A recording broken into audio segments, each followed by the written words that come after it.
Morning बच्चों। Good morning. अब तुम सब आराम से शांति से बैठ जाओ, जो मैं बोलूं तो आपको ध्यान से सुनना है ना। आज अपन कविता का गायन करेंगे। क्या करेंगे अपन?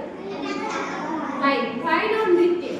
गायन भी करेंगे और नृत्य भी करेंगे साथ साथ में। तो अपन कविता बोलते जाएंगे, उसके साथ साथ अपन नृत्य करेंगे। तो पहले मैं आपको कविताएं सुना देती हूँ, उसके साथ मैं आपको नृत्य करके दिखाऊंगी। फिर आपको यहाँ बुलाऊंगी, आपको यहाँ पर आना है, अपने मन से कोई भी कविता आपको बोलनी है और फिर उसके साथ आपको नृत्य भी करना है। तो आप सब तैयार हो? पहली कविता अपन सुनते पहले मैं आपको एक हिंदी वाली कविता सुनाऊंगी, है ना, जो आप सबने सुनी भी होगी, पढ़ी भी होगी। सबसे पहले कौन सी सुनाऊंगी? चलो। आलू के चलो बेटे कहाँ गए थे, आलू के चलो बेटे कहाँ गए थे, बंदर की झोपड़ी में सो रहे थे, बंदर की झोपड़ी में सो रहे थे, बंदर ने लात मारी रो रहे थे, बंदर ने लात मारी रो रहे थे, मम्मी ने लड्डू दिए खा रहे थे, मम्मी ने लड्डू दिए खा रहे थे, पापा ने पैसे दिए नाच रहे थे,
कौन सी आती है? और कितने जीरो लेंगे? वो संक्षिप्त ऐसे करो, छोटी सी